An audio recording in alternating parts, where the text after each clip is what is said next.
Baba, ninakushukuru. Zaidi yako hapana Mungu mwingine. Nasi tu watoto wako, tu kazi ya mikono yako. Baba, saa imefika ya kutulisha kile chakula kwa ajili ya roho zetu. Nasi tu tayari kupokea kutoka kwako. Ninakushukuru kwa kuwa Baba imekuwa, na watu wote tuseme amen. Amen. Niombe sasa tuketi, tuwashangilie waimbaji wetu wanapoenda kuketi. Ongeza makofi ya shangwe kwa ajili yao. Bwana Yesu asifiwe. Amen. Tumsifu Yesu Kristo. Amen. Basi nichukue nafasi hii kuwakaribisha nyote kwenye ibada yetu ya siku hii ya leo. Uliye mwenyeji, uliye mgeni, kwa pamoja karibu na ujisikie uwe na amani, na ujisikie uko ndani ya nyumba ya Mungu Yehova. Hebu sema maneno haya ukiwa umeketi kwenye kiti chako. Tamka pamoja nami. Sema kwa damu ya Yesu. Kwa damu ya Yesu. Kwa jina la Yesu. Kwa jina la Yesu. Kwa damu ya Yesu. Kwa damu ya Yesu. Kwa jina la Yesu. Kwa jina la Yesu. Kuanzia sasa nasimama kinyume na hati zote za mashtaka juu ya maisha yangu. Nasimama kinyume na kila hati ya mashtaka juu ya maisha yangu kwa jina la Yesu. Kwa damu ya Yesu. Ninaitumia damu ya Yesu. Kwa damu hiyo ninafuta hati zote za mashtaka nilizoshtakiwa tokea kwenye ile madhabahu ya uharibifu, tokea kwenye ile madhabahu ya kuhani wa kichawi kwa jina la Yesu. Ninafuta hati zote za mashtaka juu ya maisha yangu. Ninafuta hati zote za mashtaka juu ya ajira yangu, juu ya kazi yangu. Ninafuta kila hati ya mashtaka juu ya kilimo changu. Ninafuta kila hati ya mashtaka juu ya biashara yangu. Ninafuta kila hati ya mashtaka juu ya uzao wangu. Ninafuta kila hati ya mashtaka juu ya huduma yangu kwa jina la Yesu. Kwa damu ya Yesu. Kwa namna ya rohoni ninasimama kinyume na hati zote za mashtaka nilizoshtakiwa ulimwengu wa roho kuanzia sasa. Kwa namna ya rohoni nasimama kinyume nazo. Ninazifuta ulimwengu wa roho. Ninazifuta ulimwengu wa roho kwa jina la Yesu. Kwa damu ya Yesu. Ewe hati ya mashtaka juu ya afya yangu, ewe hati ya mashtaka juu ya afya yangu, kuanzia sasa ninasimama kinyume na hiyo hati ya mashtaka. Ninasimama kinyume na hiyo hati ya mashtaka. Kwa namna ya rohoni ninaifuta kwa damu ya Yesu. Ninaitumia damu ya Yesu. Kwa damu hiyo nafuta hati zote za mashtaka. Nafuta hati zote za mashtaka. Nafuta hati zote za mashtaka kwa jina la Yesu. Kwa damu ya Yesu. Kwa jina la Yesu. Kwa damu ya Yesu. Kuanzia sasa nafuta kwa namna ya rohoni hati zote za mashtaka nilizoshtakiwa ulimwengu wa roho. Ninaamuru futika, futika mashtaka juu ya afya yangu, mashtaka juu ya elimu yangu, mashtaka juu ya ndoa yangu, mashtaka juu ya kazi yangu, juu ya kilimo changu, juu ya ufugaji wangu. Futika kwa jina la Yesu. Kwa damu ya Yesu. Amen. Amen.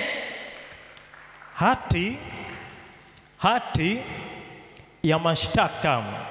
Wanaokushtaki hawakushtaki tu hivi hivi. Ukilikuta kopo barabarani, ukilikuta kopo njiani, halina kitu ndani yake, uwezi kuhangaika nalo, utaishia tu kulipiga mateke.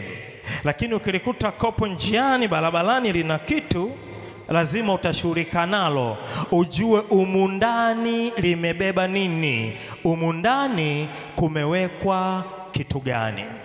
Shetani ana maarifa sana. Nakwambia hivi, shetani ana maarifa sana, ana mbinu za kuweza kukushinda. Anatumia kila namna. Anapokuchungulia hivi, anaiona kesho yako. Anajua baada ya miaka 20 ijayo huyu atakuwa nani. Kwa habari ya kujua atakuwa nani, maana yake kile kilichomo ndani yako baada ya hiyo miaka 20 ndio kinaanza kuonekana, ndio kinaanza kujulikana. Sasa ili kisionekane, ili kisijulikane, yanaanza kutengenezwa mashtaka. Zinaanza kutengenezwa hati za mashtaka. Ukiangalia mashtaka yenyewe hayana kichwa wala miguu, lakini wewe unaona hayana kichwa wala miguu, ila wenzako wameona nini? ndani yako. Wamechungulia wakaliona lile kusudi ili lisionekane, lisizihirike kwa shtaka hili huyu achomoki. Kwa shtaka hili huyu hachomoki, tumemnasa, kwisha. Shetani ni mjanja, paka wanahangaika namna ya kumshtaki Bwana wetu Yesu Kristo ili afe. Ndani yake alikuwa na mzigo alioubeba, ndani yake alikuwa na kusudi aliolibeba. Anajua kabisa wako wanaotakiwa kukombolewa. Shetani na yeye hataki wanaotakiwa kukombolewa, na yeye pia anahitaji wanachama wake kwenye lile ziwa la moto, mahala alipoandaliwa yeye na malaika zake.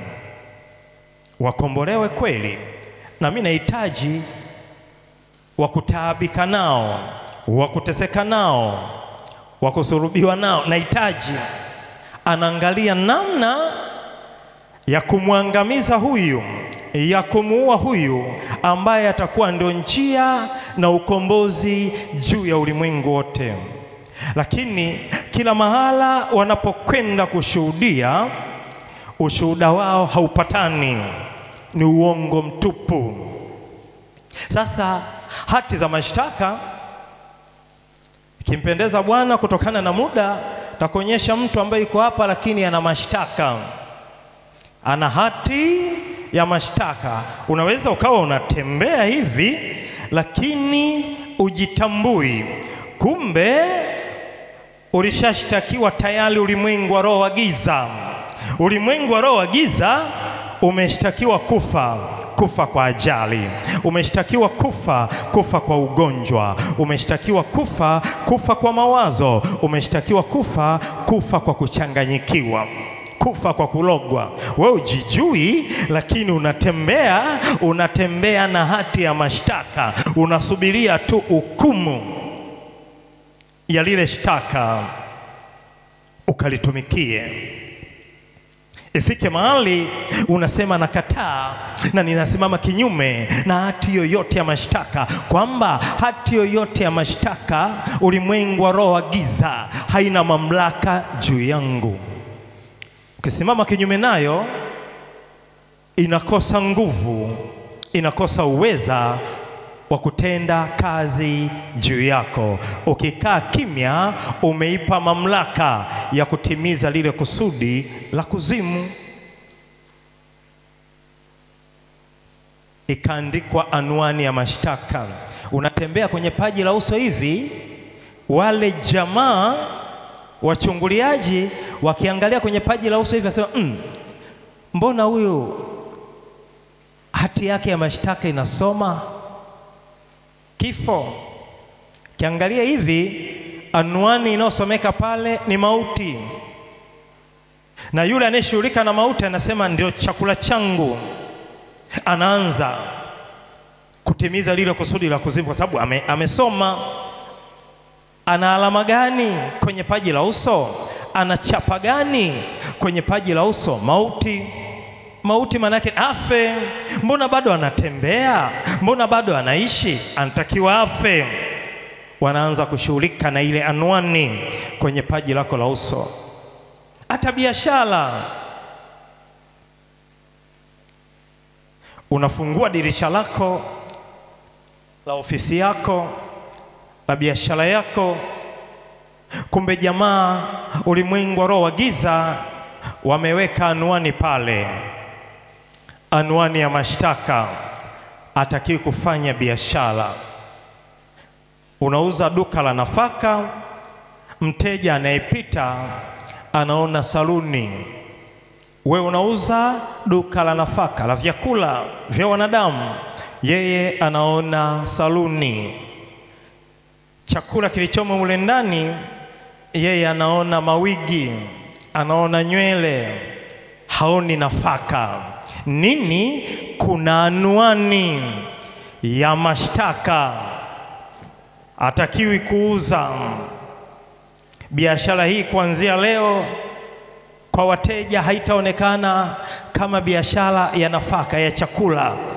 Kuanzia sasa itaonekana, isomeke hivi, itaonekana ni saluni ya wamama. Chochote kitakachotundikwa humu ndani kitakuwa wigi. Anwani imeandikwa, wameshamaliza. Wewe utahangaika na maombi paka jua linazama.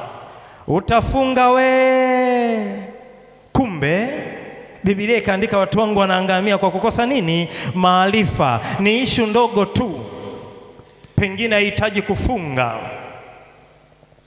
wala kuomba sana, ni kutambua tu nimeshtuka sasa. Kumbe zipo hati za mashtaka.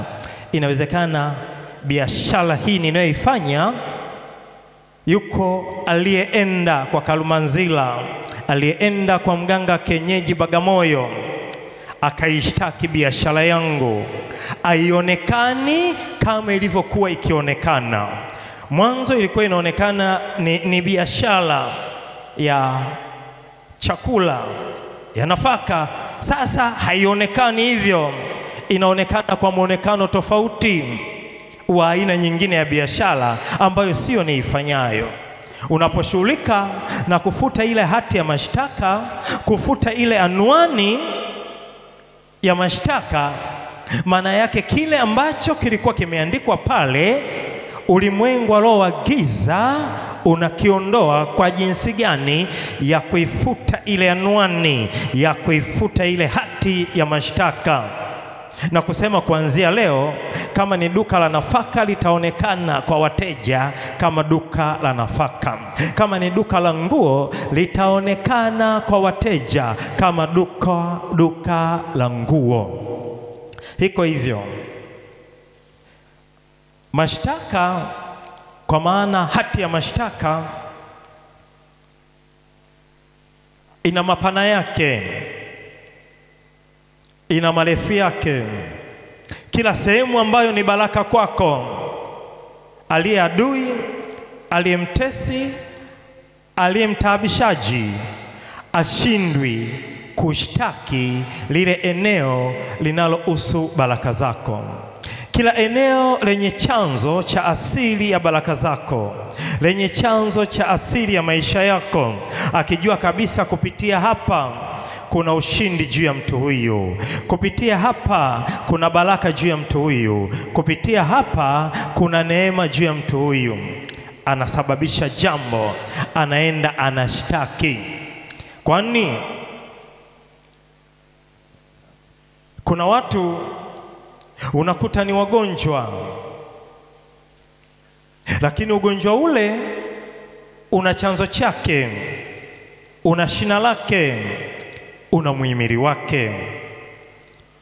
Inawezekana mtu amekwenda mahala, ameelekea kwenye madhabahu fulani, madhabahu ya uharibifu, akaenda akapeleka mashtaka kwa yule kuhani ambaye ni mganga wa kienyeji, akapeleka mashtaka. Sitaki nimuone fulani anafanya kazi, sitaki nimuone fulani anafuga, sitaki nimuone fulani analima, sitaki nimuone fulani anahudumu, sitaki nimuone kabisa anafanya huduma, sitaki. Anapeleka mashtaka. Anapopeleka yale mashtaka, kuna vitu vinavyofanyika mahala pale. Anapopeleka yale mashtaka, kuna vitu vinavyofanyika mahala pale. Anapokushtaki, ataambatanisha na sadaka zake kwa mashetani, ili yale mashetani yaende yakasimamie lile shtaka alilokushtaki kwenye ile madhabahu ya uharibifu. Unaona, ulikuwa sio mgonjwa, unaanza kuwa mgonjwa. Ulikuwa ulalilali ovyo, unaanza kulalalala ovyo. Si unajua usingizi ni umaskini Ndio. Ama hatujui? Tunajua. Tunajua. Ulikuwa ulali, sasa unalalalala. Nani aliyesababisha hili badiliko? Inawezekana kuna mashtaka mahala fulani yamepelekwa mashtaka ili kuzoofisha, ili kuyaharibu hayo maisha. Ifike mahali unakataa kabisa.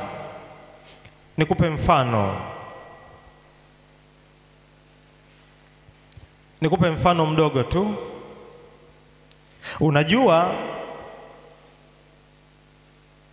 hawa mabwana wanapochungulia na kuona utakuwa nani baadaye, wanapochungulia na kuona utakuwa nani baadaye, sio kila mmoja anapenda maisha ya mwenzake.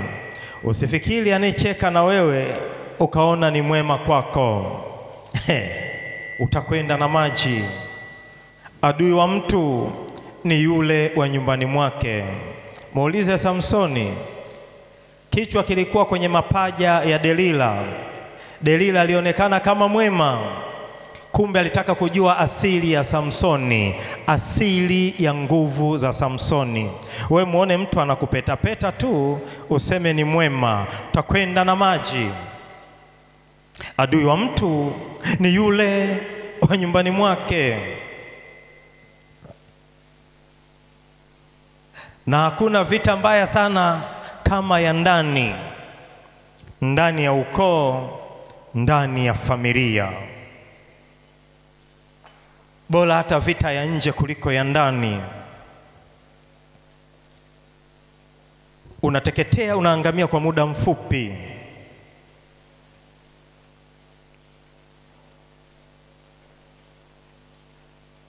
Sasa nitoe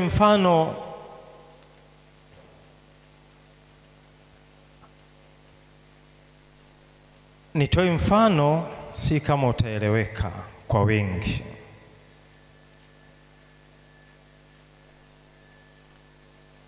Unajua katika familia tunazoziishi, katika ukoo tuliotoka, kwenye ukoo tuliotoka, uweze ukasema kwa kuwa wote ni wanaukoo, tuna upendo wa aina moja, ukasema tunapendana, tuna nia moja. Si kweli. Mtaona mnachekeana, mtaona kuna vimisaada vya hapa na pale mnapeana, lakini kiuhalisia ni siri ya mtu moyoni mwake. Ndio maana mnasema moyo wa mtu ni kichaka, anayoyawaza sasa, anayoyawaza baadaye wewe huyajui.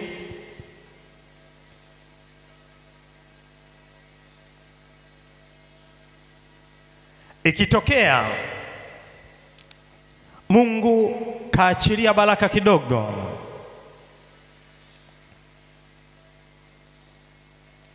Mungu kaachilia neema kidogo, Mungu kaachilia ushindi kidogo,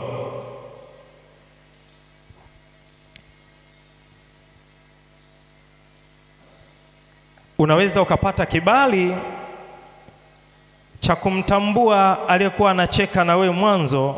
Je, furaha ile itokanayo na kicheko kile itakuwa inaendelea ama haiendelei kwa sababu ya hatua ya baraka uliyokuwa nayo?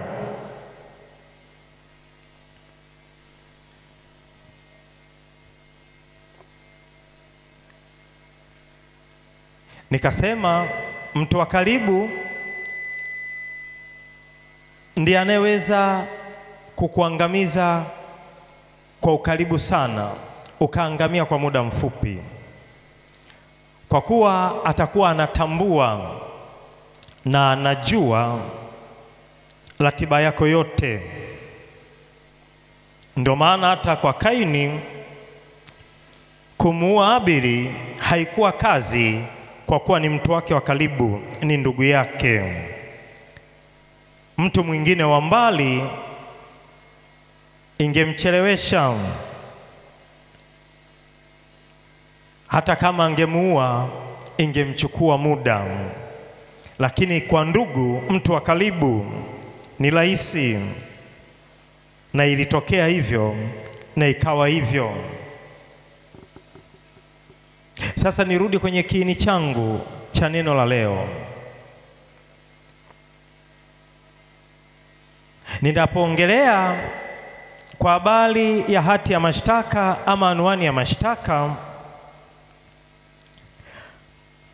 kuna baadhi ya vitu, Mungu akupe neema ya ufunuo juu ya maneno haya.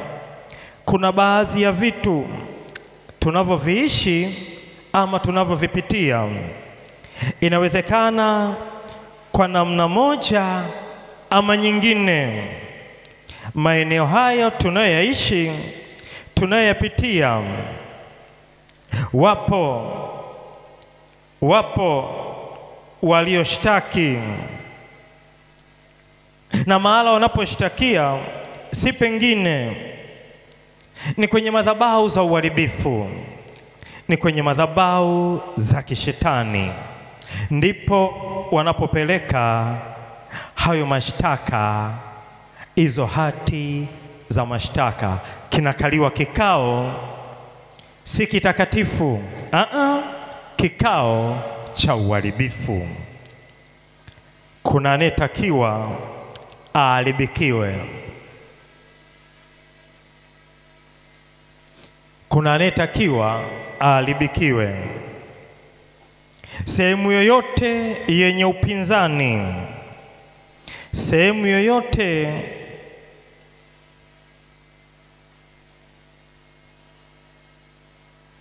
yenye ushindani, yenye majaribu, mara nyingi hapakosekaniki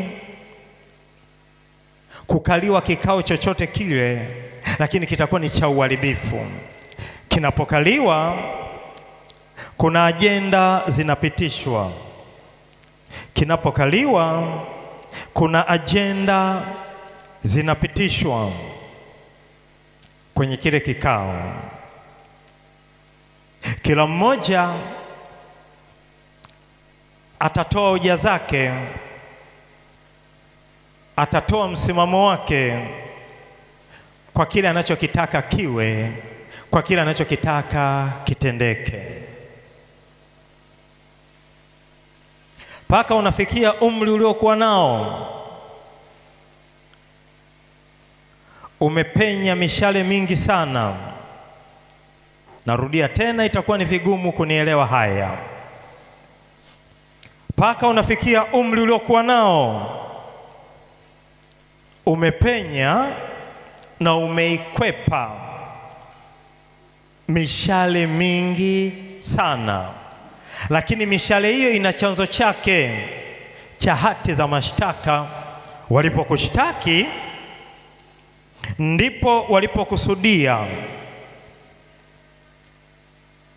shida gani ikupate, tabu gani ikupate, tatizo gani likupate. Lakini hivi leo utakapoamua kushughulika na mashtaka yoyote yale juu ya uzao wa hilo tumbo, ukiona kidogo kwenye tumbo lako kuna shida, tumbo la uzao, ujue hati ya mashtaka ikosekani hapo ipo. Piga vizuri, utashangaa ile hati ya mashtaka inafutika kabisa. Unajua mashtaka yenyewe yakoje? Yako hivi. Yako hivi. Huyu ni bibi, huyu ni babu. Sasa kama huyu ni bibi, kuna maisha katika hatua zake za ukuaji, maisha yale hakuwahi kupata neema ya kuyaishi. Wewe sasa mjukuu umechipuka, unaanza kupambana, unaanza kupanua mipaka. Yule ambaye ndani ya ule ukoo ulikotoka hakuwahi kupitia maisha hayo, anaanza kushtaki. Hivi mimi sikuwahi kuolewa, kuishi ndani ya ndoa. Kwa nini wewe uolewe uishi ndani ya ndoa? Shtaka tayari hilo. Mimi sikuwahi kuendesha gari, na kuona mwelekeo wako kwa juhudi zako utapata fedha, ipo siku utanunua gari. Anaanza kushtaki ile nuru ya muonekano wako ya kuweza kupata fedha, na baadaye uje utimize lile kusudi, nuru ile inapotea. Kumbe kuna shtaka mahala fulani halijasababishwa na mtu wa mbali, wa karibu.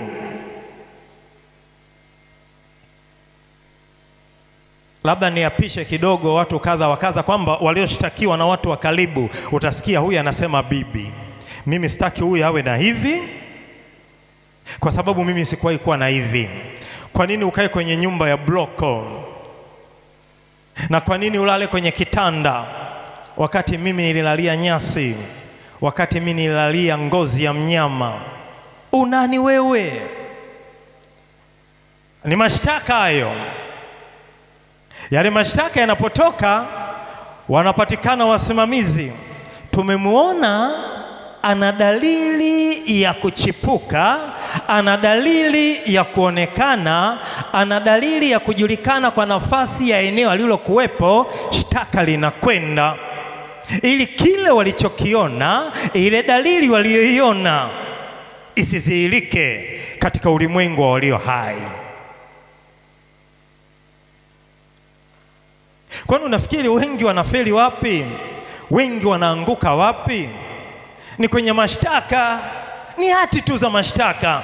Yanapoanza kuonekana mafanikio yako, ndipo aliye adui yako, ndipo aliye mtesi wako, ndipo aliye mtaabishaji wako anapokimbilia kwa Kalumanzira, anapeleka mashtaka. Tulitaka asifanye biashara, mbona ana dalili sasa ya kufanya? Shtaka linakwenda, biashara inakufa. Ani dalili tu ya biashara inaanza kupotea. Tulitaka asiolewe, mbona ana dalili ya kuolewa? Tulitaka asizae, mbona ana dalili ya kuzaa? Tulitaka asishike fedha, mbona ana dalili ya kushika fedha? Tulitaka asifanikiwe, mbona ana dalili ya kufanikiwa? Mashtaka hayo. Maisha ya walio wengi, ama maisha ya watu wengi yameporomoka, yameshindwa kusonga mbele, yameshindwa kuendelea kwa hati nyingi za mashtaka. Hivi leo ukiamua kusimama kinyume na hati yoyote ya mashtaka juu ya maisha yako, ukasema naifuta hati ya aina yoyote ile ya mashtaka niliyoshtakiwa ulimwengu wa roho wa giza, na itumia damu ya Yesu na iamuru ifutike. Unapoifuta inafutika. Unapoifuta inafutika. Ukiacha inazihirika.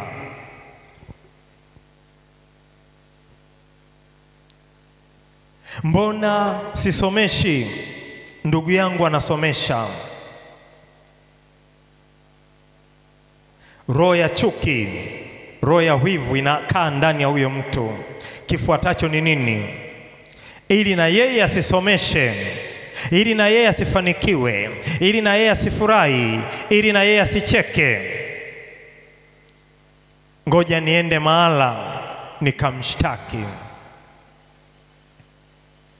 Umeketi hapa, bibi hakuwahi kufanikiwa, lakini bibi hataki na wewe mjukuu ufanikiwe kwa kuwa yeye hajawahi kufanikiwa. Ngumu kunielewa. Isipokuwa kwa neema pekee ya ufunuo wa Roho Mtakatifu juu yako. Wengi tumekuwa tukilalamika familia tulizotoka ni za kimaskini. Kumbe kuna hati za mashtaka. Hawa hawatakiwi kujenga, hawatakiwi kusoma, hawatakiwi kufanikiwa, hawatakiwi kuajiriwa, hawatakiwi kuendesha, hawatakiwi kushika, kumiliki na kutawala pia. Lakini paka hivi hawa hawatakiwi. Nini kiini chake?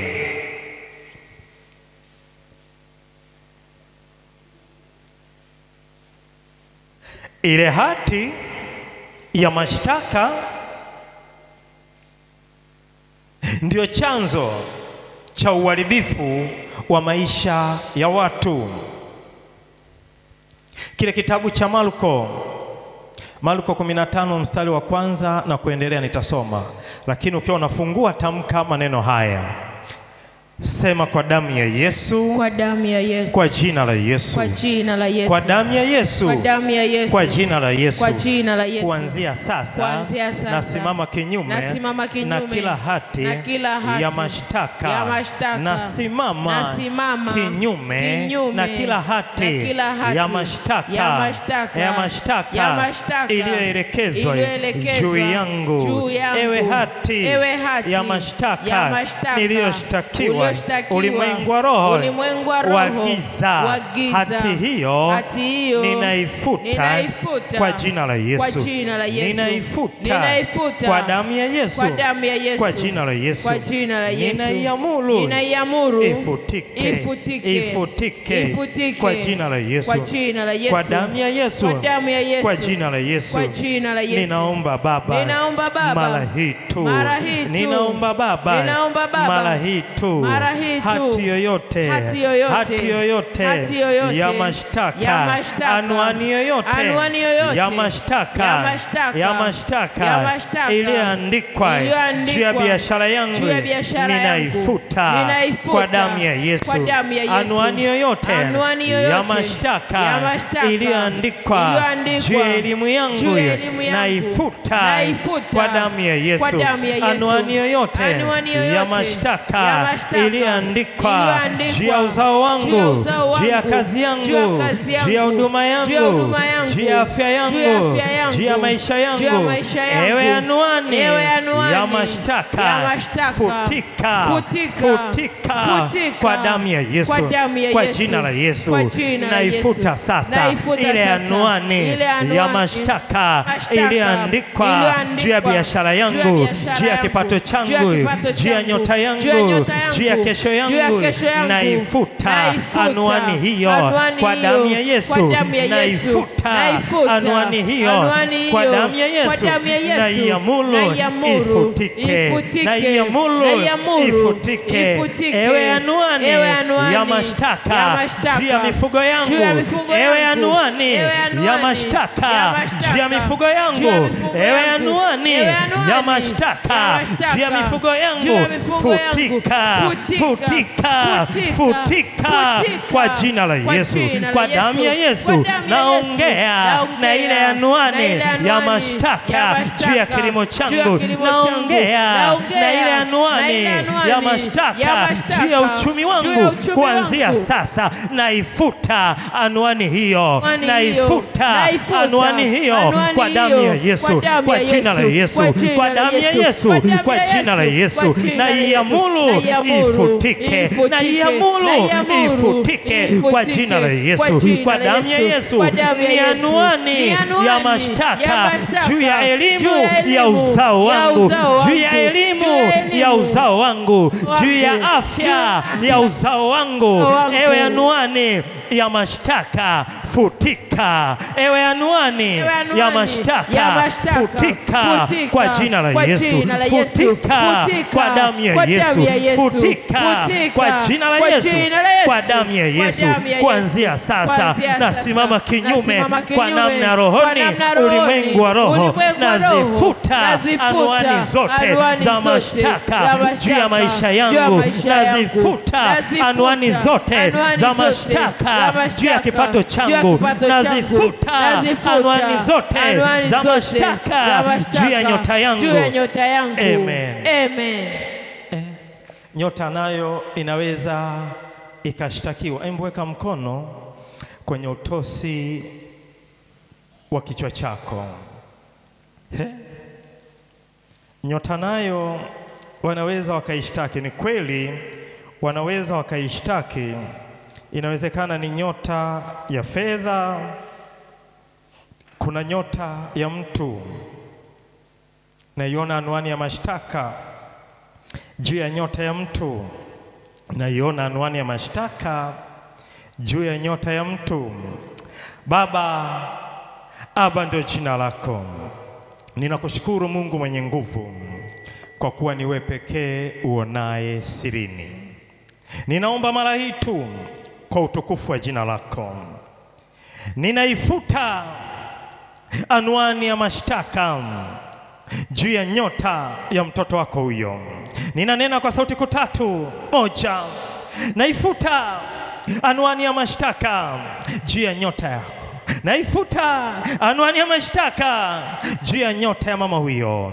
Naifuta anwani ya mashtaka, anwani ya mashtaka juu ya nyota hiyo.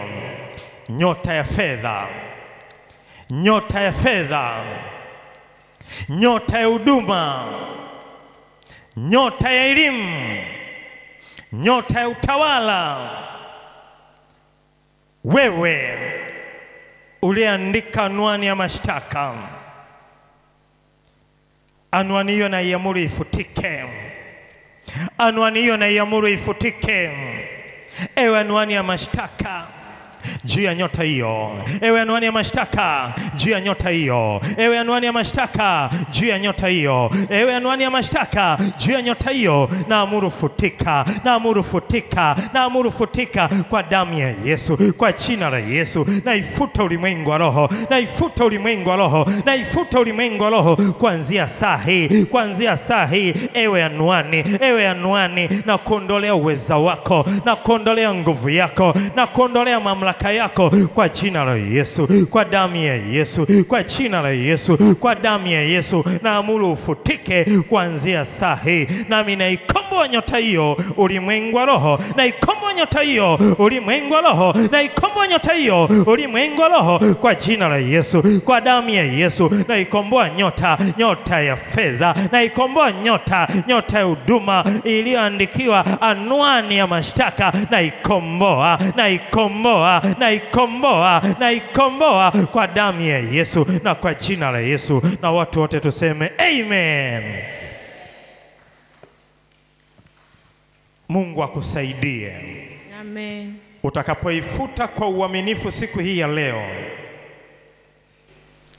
Kuna mahala ulikuwa unalaumu, unaweza ukawalaumu wale waliokutangulia hawakusimama kwenye nafasi zao.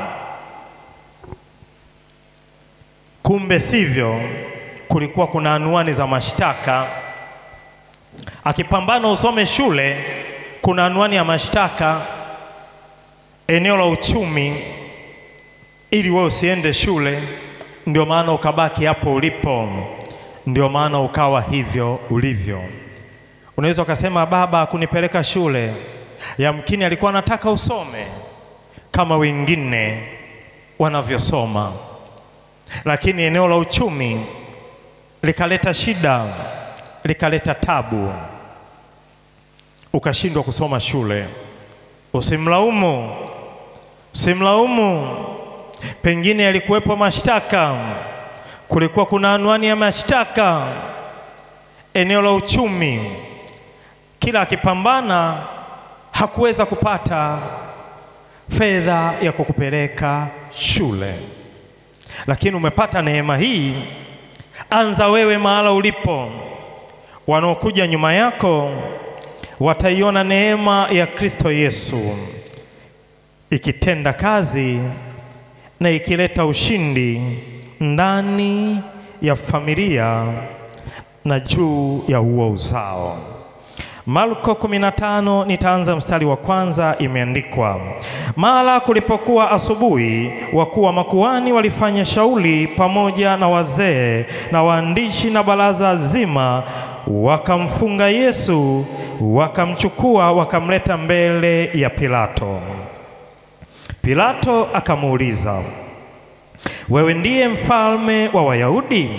Akajibu akamwambia, wewe wasema.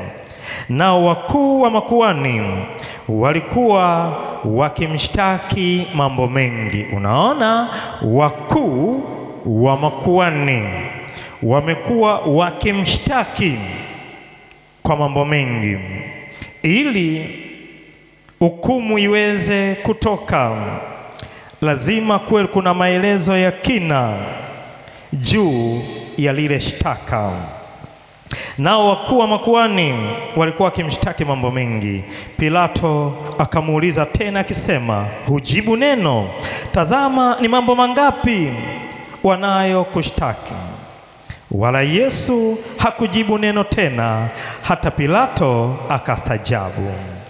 Basi wakati wa sikukuu wafungulia mfungwa mmoja wa muombaye. Palikuwa na mtu aitwaye Baraba, amefungwa pamoja na watu waliofanya fitina na kufanya uuaji katika fitina ile. Makutano wakaja wakaanza kuomba awafanyie kama vile alivyozoea. Pilato akawajibu akisema, je, mnataka niwafungulie mfalme wa Wayahudi? Kwa maana alitambua ya kuwa wakuu wa makuhani wamemtoa kwa husuda. Lakini wakuu wa makuhani wakawataharakisha makutano kwamba afadhali awafungulie Baraba. Pilato akajibu tena akawaambia, basi nimtendeje huyu mnayemnena kuwa ni mfalme wa Wayahudi? Nimfanye nini basi? Wakapiga kelele tena, msurubishe. Pilato akawaambia, kwani ni ubaya gani alioutenda? Wakazidi sana kupiga kelele, msurubishe. Pilato akipenda kuwalizisha makutano, akawafungulia Baraba, akamtoa Yesu baada ya kumpiga mijeledi ili asurubiwe. Bwana Yesu asifiwe. Amen. Bwana Yesu apewe sifa. Amen. Tunaona namna ambavyo hawa ni wakuu wa makuhani wakiongoza kutafuta sababu za Yesu kusurubiwa. Utasurubiwa uishi, utakufa. Unaweza ukasurubiwa ukaishi? Hapana. Utakufa. Asurubiwe, asurubiwe anayejiita mfalme wa Wayahudi. Hizo ndio zilikuwa kelele, na wakuu wa makuhani wakiendelea kutafuta sababu. We mwenyewe ni shahidi, hata kwa wale majirani unaishi nao. Kuna majira yanafika, mtu anatafuta sababu, nitajitenga naye. Tutajitengaje? Nitajitenga naye vipi? Lazima sababu ipatikane. Nje ya sababu hakuna utengano.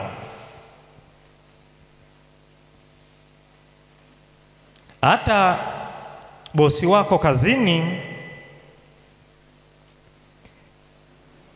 ili aweze kuchukua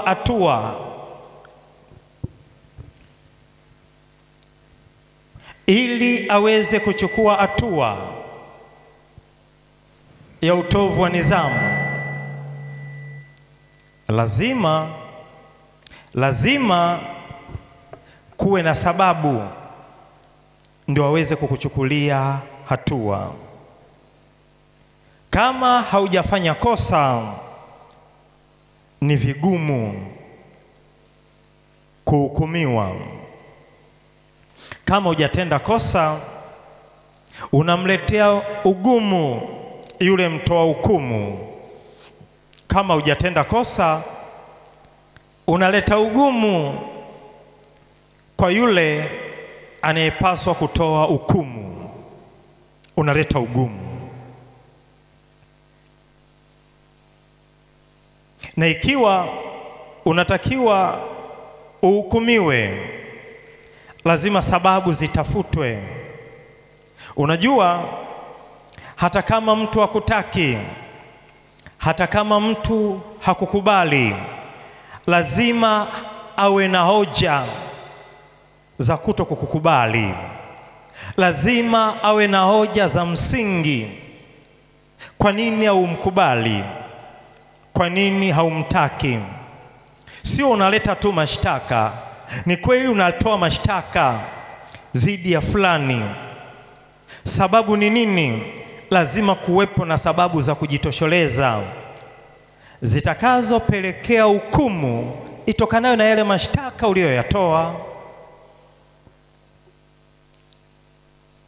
Kama utalalamika tu bila hoja ya msingi, hakuna shtaka litakayopata nafasi ya hukumu juu ya yule unayemlalamikia. Sasa lazima kuwe na sababu. Sababu ile itapelekea kile kilichomo ndani ya yule adui, yule mtaabishaji, yule mtesi kupata kibali cha hukumu juu ya anayemshtaki. Lakini hati nyingi sana za mashtaka zimekuwa za michoro ya giza. Nikisema mchoro wa giza, sijui kama unaweza kunielewa, lakini siku nikipata kibali nitafundisha somo hilo, neno mchoro ama michoro ya giza. Kwa hiyo unakuta limepata kibali kupitia ule mchoro wa giza. Mtu anaingia kwenye kutumikia kifungo fulani kitokanacho na shtaka fulani pasipo sababu yoyote ya kimsingi.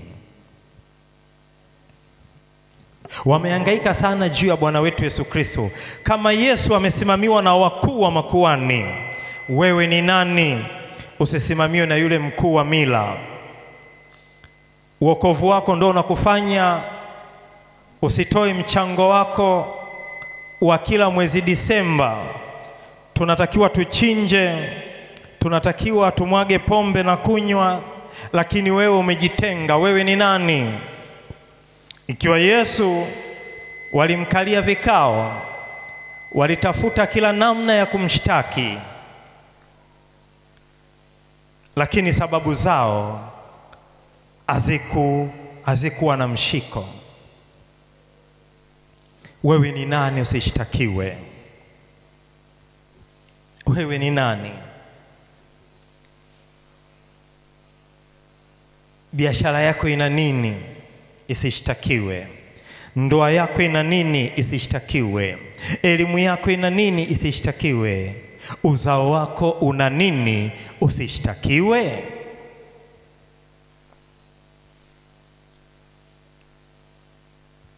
Mungu angekupa neema mara hii tu ya macho ya rohoni, ukaona namna ambavyo ulivyoshtakiwa, na pengine ni watu wa karibu kabisa, unajiuliza, hata fulani naye yuko kwenye chama ananishtaki mimi, hata fulani na ndio.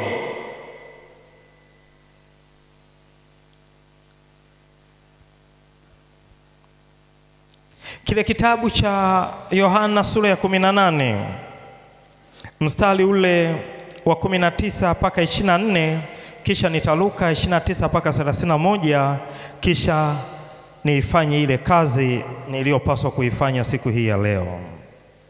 Imeandikwa Yohana 18 tanza ule wa 19 mpaka 24. Basi kuhani mkuu akamuuliza Yesu habari za wanafunzi wake na habari za mafundisho yake. Yesu akamjibu, mimi nimesema na ulimwengu waziwazi siku zote. Nalifundisha katika sinagogi na katika hekalu, wakusanyikapo Wayahudi wote, wala kwa siri mimi sikusema neno lolote. Ya nini kuniuliza mimi? waulize wale waliosikia ni nini niliyowaambia wao, wanajua niliyoyanena. Basi aliposema hayo, mtumishi mmojawapo aliyesimama karibu alimpiga Yesu kofi akisema, wamjibu hivi kuhani mkuu?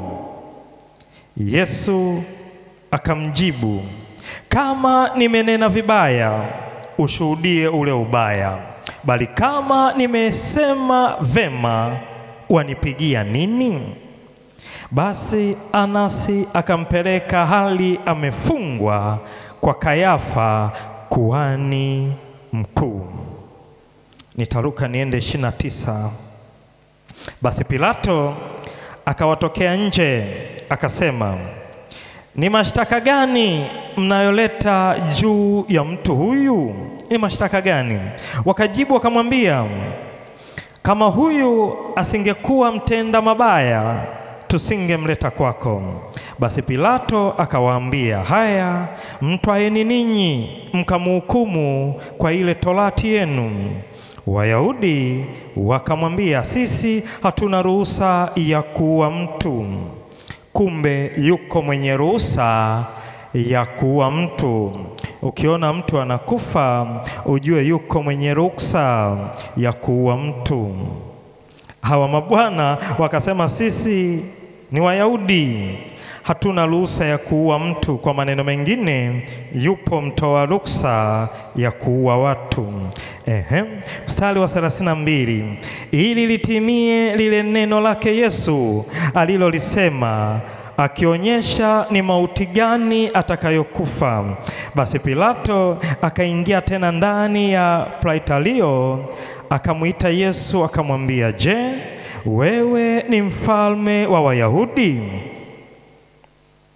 Wewe ni mfalme wa Wayahudi? Yesu akamjibu, wewe wasema hivi kwa nafsi yako, au watu wengine walikuambia habari zangu? Bwana Yesu asifiwe. Bwana Yesu apewe sifa. Amen. Tumeona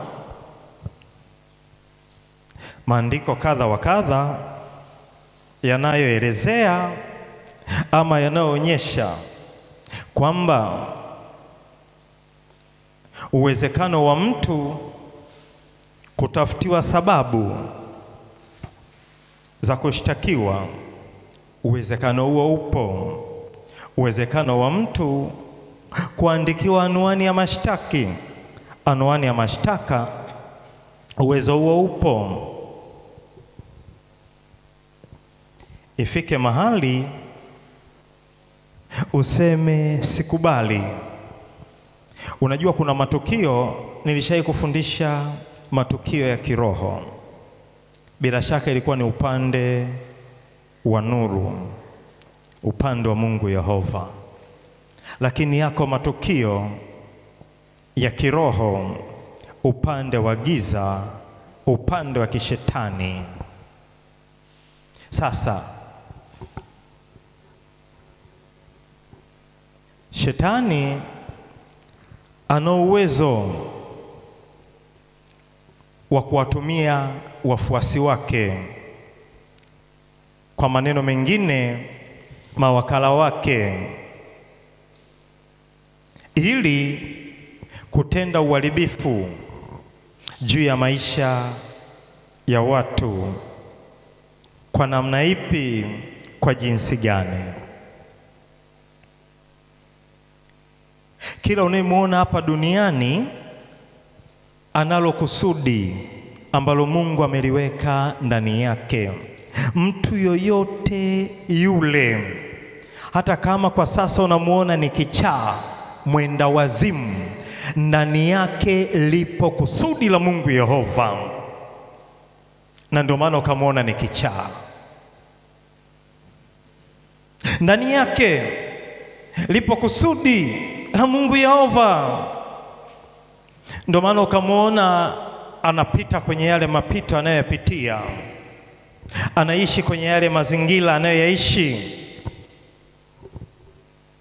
ana kusudi, lakini inawezekana kusudi lile lilionekana tangu akiwa tumboni mwa mama, ama lilionekana baada ya kuzaliwa kwake. Shetani akatumia mawakala wake, ndo wale waganga wa kienyeji, ndo wale washirikina, ndo wale wasoma nyota, ndo wale manabii wa bahali, makuhani wa kichawi. Akawatumia kwa jinsi moja, kwa namna moja tu, watengeneze mchoro wa giza, watengeneze mashtaka. Kwa mashtaka hayo yatapoteza, yataondoa ule mwonekano, ile direction yako ya maisha yako hapa duniani. Mashtaka yale yatakapotoka, ama anwani ile itakapoandikwa,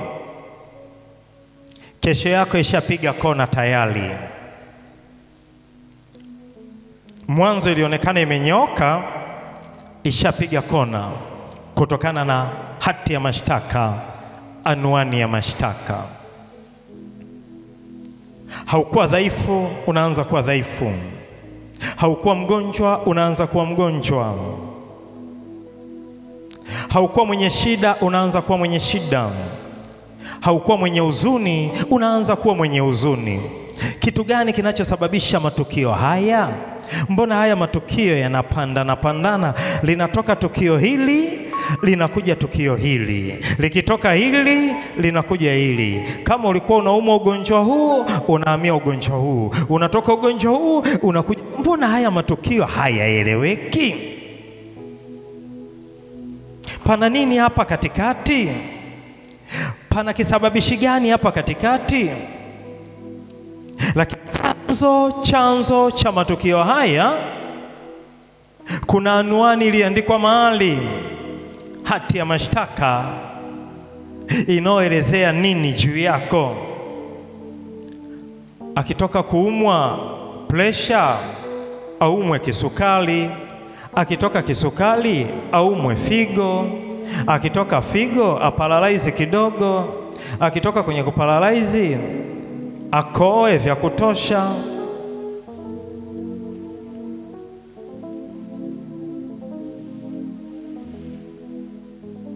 Kwa hiyo unaona nimepata nafuu hapa, linakuja jingine. Ni matukio, lakini matukio yana chanzo chake. Kuna anwani ya mashtaka mahala fulani inaosoma hivyo, baada ya tukio hili lije tukio hili.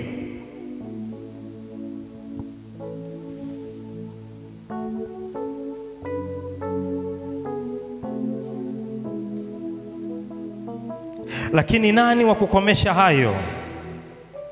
Mimi na wewe leo ndo wa kukomesha hiyo hali. Kwa jinsi ipi?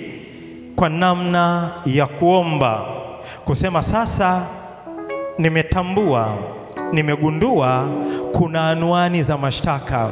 Unajua, unaweza ukaandikiwa kabisa, huyu wa kupata na kupoteza. Ani inaandikwa anwani kabisa, maisha ya mama fulani ya kupata na kupoteza. Hautaweza kufanikiwa kupata mpaka ile anwani imefutika. Hutaweza kufanikiwa mpaka ile anwani imefutika. Nje ya hapo hakuna. Nje ya hapo hakuna. Lazima uifute. Mbona mimi ni wakupata tu na kupoteza? Pana anwani inasema hivyo, unatakaje sasa? Iondoke kwanza ndio upate, usipoteze.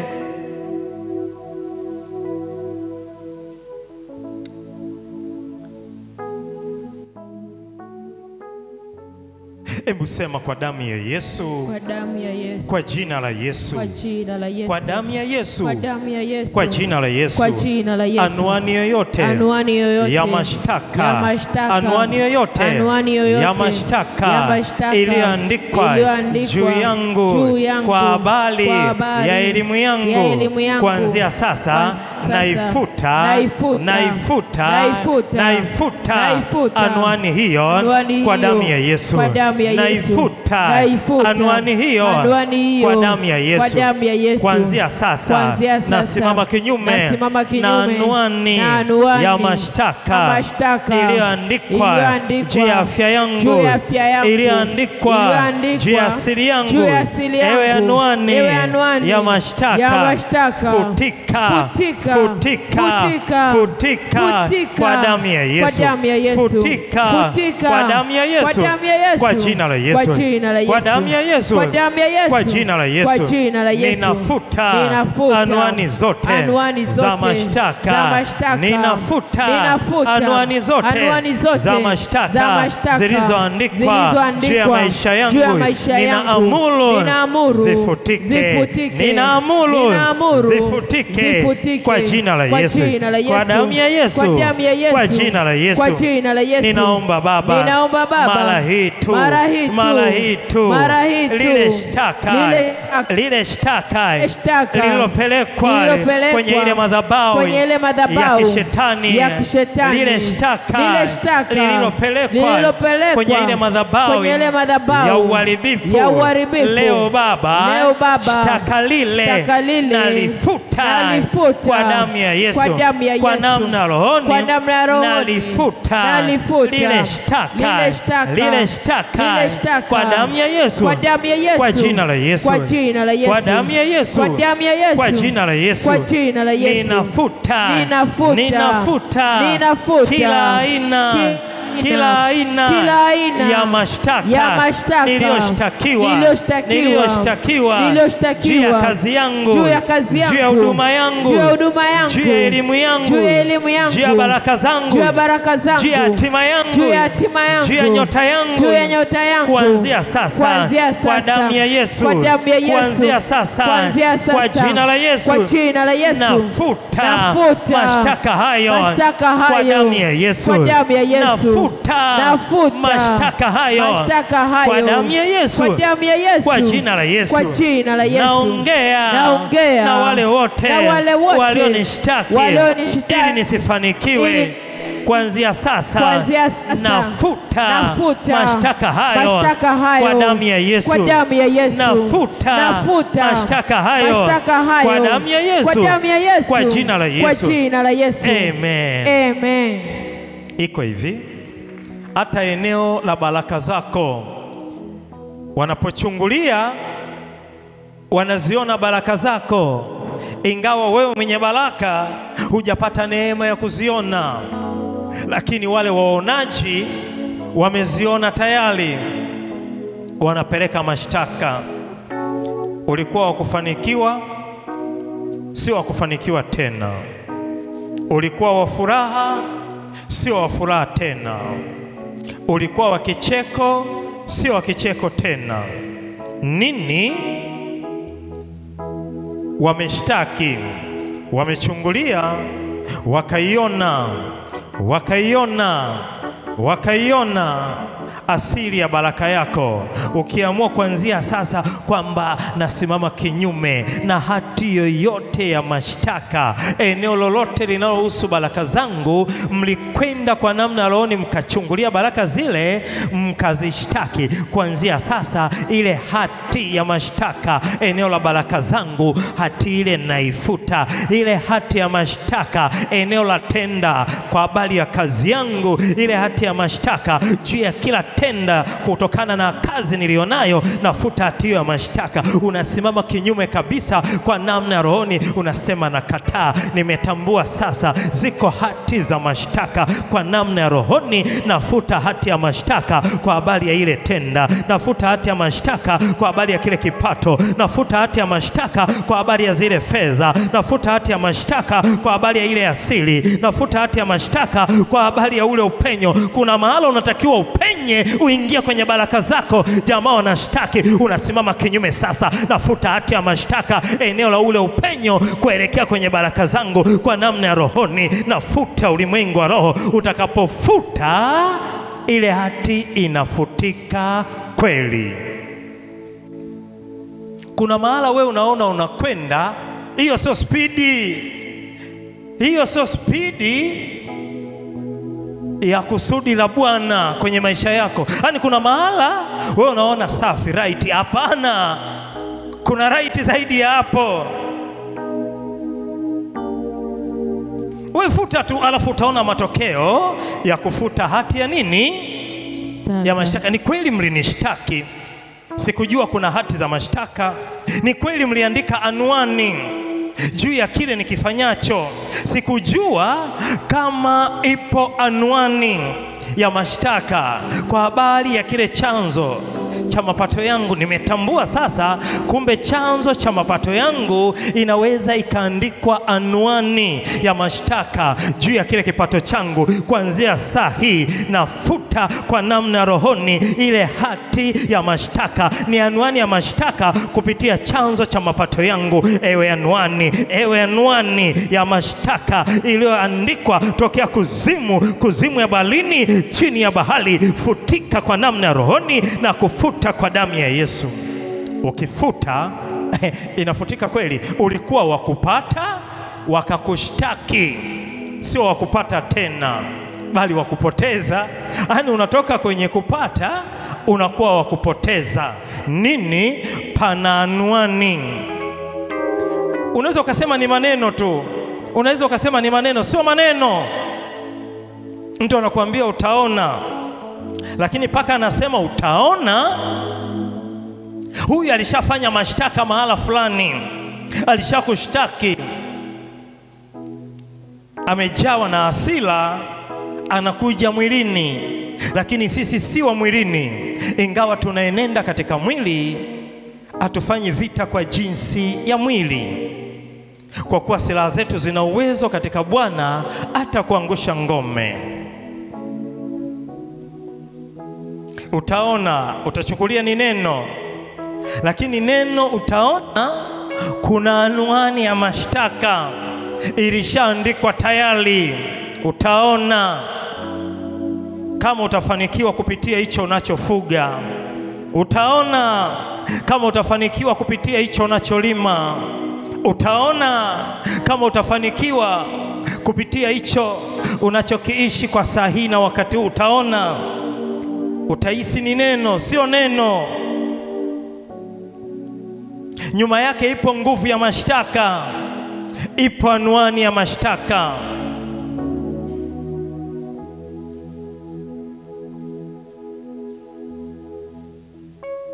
Ni wewe tu uombe kwa bidii. Nitafuteni maadamu napatikana. Bidii yako ya kuomba kwako ndio itakayokupa neema ya kuona ushindi wa Bwana kwenye maisha yako. Sema tumekuwa kukata tamaa, tumekuwa kurudi nyuma. Na shetani naye ni mjanja sana. Unapofika kwenye kilele cha baraka zako, anakuvunja moyo, anakukatisha tamaa, kana kwamba umuone Mungu hayupo. Mungu yupo. Ulianza mbali, umefika hapa, anakuvunja moyo, anakukatisha tamaa, na wewe utagaili. Utakaporudi nyuma unaanza mwanzo. Ni sawa na wana wa Israeli walipokuwa katika bahari ya Shamu. Wangeamua kurudi Misri, walikuwa wanaanza mwanzo. Lakini wamefika kwenye kizuizi kile, kwenye kikwazo kile, kwenye kizingiti kile, Mungu akafanya njia. Yaani kila unapofika kwenye hatua ya ugumu, ndio wakati wa Mungu kujidhihirisha, ili ujue mimi niko ambaye niko. Mungu yuko hivyo. Pale unapoona ndio tight kweli kweli, na akili zako zimefikia kiwango cha mwisho kuwaza, kufikiri, ndio wakati wa Mungu sasa kujidhihirisha, kujionyesha kwako. Wengi hawajui. Yaani unapoona umefika kwenye magumu fulani juu ya jambo fulani, usipige hatua ya kurudi nyuma. Habari ya kuisidro, achana nayo. Askari wa Bwana harudi nyuma, yeye anasonga mbele tu. Hapa uisidro mtu, unasonga mbele, ukionyesha kwamba hakuna kitakacho nizuia, hakuna kitakacho nipinga. Shetani ni mjanja, alimjaribu Yesu. Tunaona kama hivi tunaelekea kilele, cha kumaliza mfungo wetu, si ndio? Wa siku 40 wangapi wamezifunga? Haya, tunaelekea kwenye kilele. Yesu wakati yuko katika mfungo mwishoni, shetani ndo anamjaribu, ameshika jiwe, anamwambia liamuru liwe mkate. Huyu amefunga kavu, bila shaka yuko kwenye 30 na kitu, unamwambia amuru mkate. Kwa hiyo mkate uingie ukaribu utumbo. Neema hiyo ya kuamuru kiwe chochote anayo, lakini ameanza kumjaribu Yesu dakika za mwishoni za mfungo wake. Mbona hakumjaribu siku ya kwanza, wiki ya kwanza ama ya pili? Majaribu yale aliyojaribiwa Bwana wetu Yesu Kristo wakati wa kufunga kwake ulikuwa ni muda wa mwishoni wa mfungo wake. Kwa hiyo kile kipindi cha mwishoni cha kuchoka kwako, ndio shetani anakuja pale, analeta mawazo tofauti, analeta fikra tofauti, unaanza kuwaza tofauti. Unatoka sasa kwenye ile leli, kwenye ile njia, kwenye ile baraka ya ushindi, unaanza kuwaza tofauti. Lakini tuige mfano wa Bwana wetu Yesu Kristo. Yeye alikuwa anajibu neno moja tu, imeandikwa usimjaribu Bwana Mungu wako. Amemaliza, akusema naye maneno mengi. Hata alipompeleka kwenye kile kilele, kwenye ule mnara, kwa kuwa anayajua maandiko akayasema, bado alimwambia imeandikwa usimjaribu Bwana Mungu wako. Maana yake ni nini na ni kitu gani cha kujifunza hapa? Ukiwa katika hali ya uchovu, katika mazingira ya kuchoka, wewe uliye mtu wa Mungu ijuae kweli, ndio wakati shetani anaingia pale na mawazo yake. Anataka abadilishe muonekano wako, dira yako. Anaingia, anakuwa na mawazo tofauti. Ukiwa ulijui neno na hayapo maarifa ndani yako, atapata kibali juu ya mawazo yake, atafanikiwa, utarudi nyuma. Lakini wewe, haijalishi, unapoona magumu yamekukaribia, mimi nataka nikuambie hivi, ndio wakati wa kupata kwako. Wale wanaofuga watakubaliana na mimi. Wale wafugaji, sio walaji. Unajua kuna walaji na kuna wafugaji. Nazungumzia wafugaji. Wanaofuga watakubaliana na mimi. Kuku anayelalia ama bata anayelalia, zile dakika za mwishoni za kutotoa, unakuta yale mayai anayoyatamia yamepata joto kiasi kwamba kuna muda inamlazimu atoke nje, ama pale kwenye kiota chake asimame, walau hata upepo upite, kwa sababu lile yai limeshapata joto. Kilichomo ndani kinatakiwa kitoke, kipasue lile yai, ganda litoke. Kwa hiyo lazima lile ganda liwe na joto la kutosha. Utamuona yule ndege anasimama, alafu baadaye atarudi joto la yale mayai anayoyatamia linamchoma, anainuka, wala hata hewa ipite na yeye apate aueni. Sio kwamba anayasusa akazulule nje, na yeye anakusudi pale la kutotoa kupitia yale mayai aliyoyatamia. Itamlazimu avumilie, hatoki pale, aidha asimame kidogo, na akitoka atarudi. Anavumilia. Kuna kitu kinatakiwa kitoke pale, kuna kitu kinatakiwa kipatikane pale. Vivyo hivyo hata sisi, unapoelekea kwenye lile kusudi la ushindi la mafanikio yako, usipogundua, ukakutana na gumu fulani, ukaanza kulalamika, ukaanza kuhuzunika, matokeo yake utamkosea Bwana, unapishana na hatima ya baraka yako. Mtu wa Mungu, nikupe neema ambayo itakusaidia, nikupe maarifa ambayo pia yatakusaidia.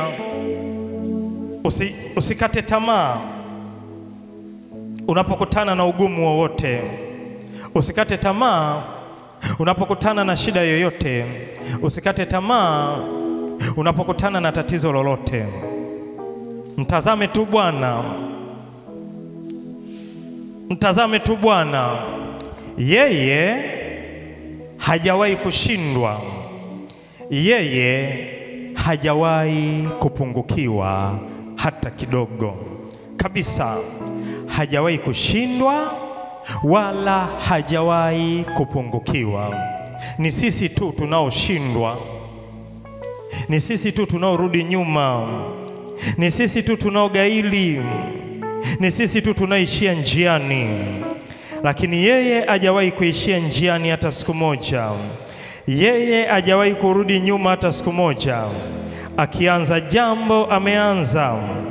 Akikusudia jambo, akitenda jambo, lazima lidhihirike. Hebu sema kwa damu ya Yesu. Kwa damu ya Yesu. Kwa jina la Yesu.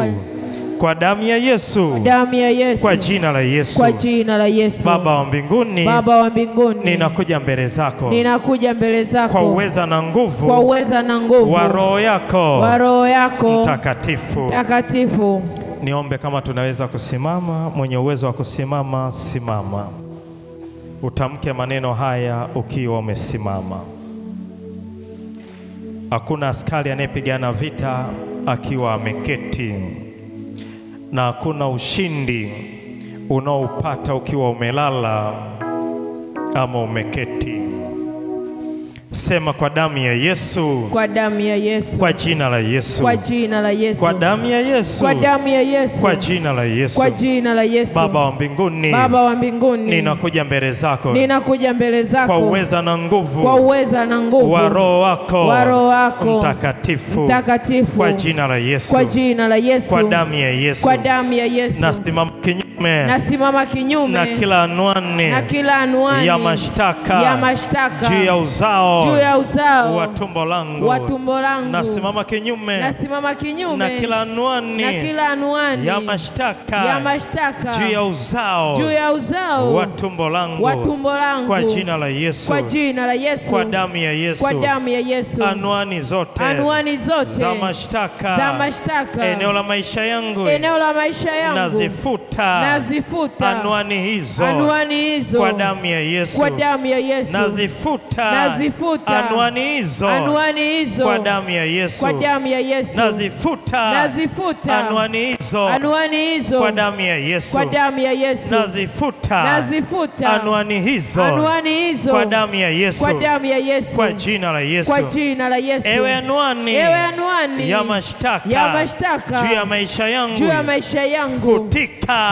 Futika. Ewe anwani. Ewe anwani. Ya mashtaka. Ya mashtaka. Juu ya maisha yangu. Juu ya maisha yangu. Futika. Futika. Ewe anwani. Ewe anwani. Ya mashtaka. Ya mashtaka. Juu ya maisha yangu. Juu ya maisha yangu. Futika. Futika. Kwa jina la Yesu. Kwa jina la Yesu. Kwa damu ya Yesu. Kwa damu ya Yesu. Kuanzia sasa.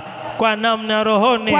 Kuanzia sasa. Kuanzia sasa. Kwa namna rohoni. Kwa namna rohoni. Kwa namna rohoni. Kwa namna rohoni. Nafuta. Nafuta. Nafuta. Nafuta. Anwani zote. Anwani zote. Za mashtaka. Za mashtaka. Juu ya uzao wangu. Juu ya uzao wangu. Nafuta. Nafuta. Anwani zote. Anwani zote. Za mashtaka. Za mashtaka. Juu ya huduma yangu. Juu ya huduma yangu. Nafuta. Nafuta. Kila aina. Kila aina. Ya anwani.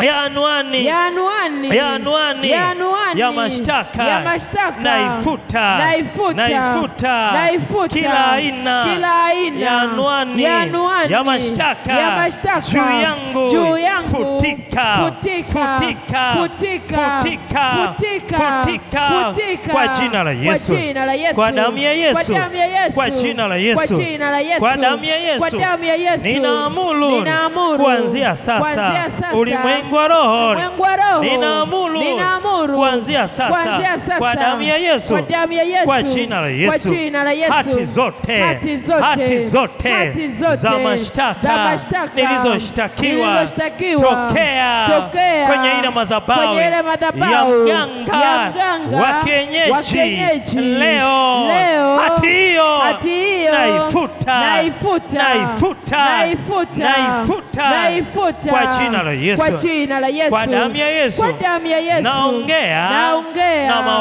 na mawakala wa kuzimu mlionishtaki kwenye ile madhabahu ya kishetani. Leo hiyo hati